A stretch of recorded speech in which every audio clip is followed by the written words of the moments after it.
Caught Stealing starring Austin Butler is finally here, and I have to say, it's a lot better than I thought it would be. So let's talk about it. But as always, before we get started, if you're new here, my name is Aaron and I talk all things movies and TV, but really mostly movies, so if you're into that sort of thing, go ahead and hit that subscribe button for me. And if you like my videos while you're at it, hit that like button as well. And of course, if you've already seen the movie, let me know your thoughts on it down below in the comments. But without further ado, let's talk about Caught Stealing.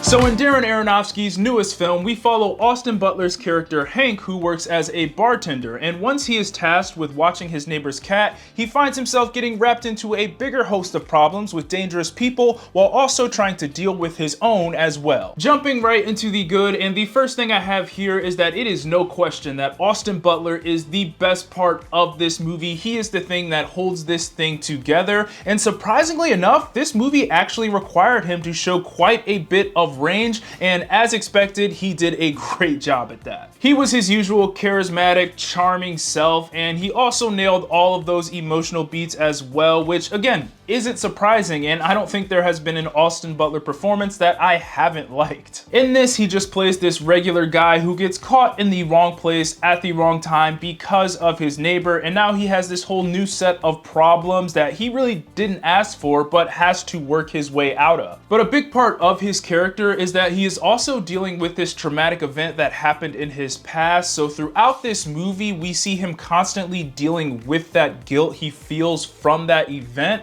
and the new problems that he now has force him to face that guilt and face and get over that trauma. So his performance was fun and charismatic, but also very grounded and emotional as well. Essentially, whatever this movie needed him to be or do, he was able to do that to a very high level. Then you combine his performance with Zoe Kravits and, well, spoiler alert, but you get a solid result. Those two had great chemistry in this thing, and really this entire cast and the characters that they played were really entertaining and are what made this movie what it is. Each of these characters were wacky in their own way. I mean, we had Bad Bunny, who I didn't even know was in this movie, play one of the villains. Then we had Vincent D'Onofrio and Liev Schreiber as some very violent Jewish men, Matt Smith as a British punk rocker, I guess, and then we had Regina King doing her best New York accent. Oh, and there was a cat as well, and don't worry, the cat survives in this movie. But we had a diverse group when it came to the type of characters we got in this movie, and that of course added to the humor of this thing, but also added to just the overall chaotic feel of this movie. Speaking of that chaotic feel, that leads me into my next point for the good, and that is that, at least in my opinion, I think this movie had some pretty unexpected twists and took some risks that I think worked very well. There was a moment at the end of the first act that I was quite literally shocked by, and as surprised as I was,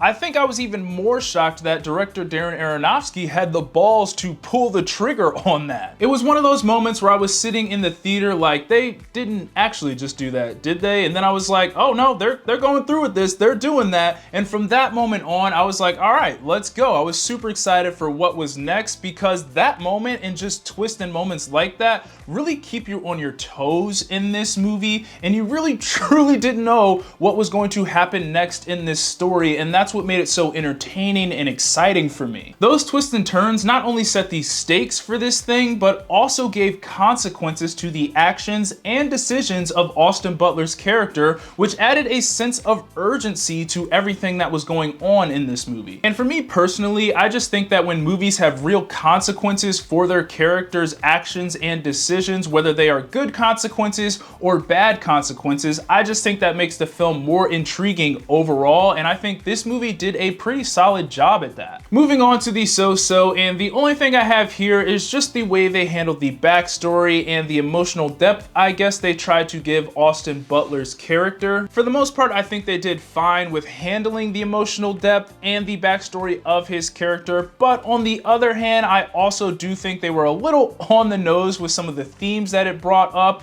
and I also feel like they forgot about this aspect of his character at times as well. Now, they did show us flashbacks throughout the movie to tell us what happened in his past, but when it came to showing us how that affected him and how he deals with that and how he feels about that, most of the time they just resorted to another character telling us how he feels about that and how he deals with that, instead of letting the audience figure that out for themselves through Austin Butler's character's actions. Again though, for a movie like this, I think they did a solid job with that aspect of his character, but I do think this movie was a little bit more interested in being a dark comedy thriller rather than this heavy character study, even though it did have those elements. And finally, getting into the bad, and I don't have much for the bad here, I only have one thing, and that is that this is one of those movies that does rely pretty heavily on a MacGuffin device to keep the plot going. In this movie, at times, it almost feels like this MacGuffin device is the only reason for extending this plot. So as fast-paced as this movie is,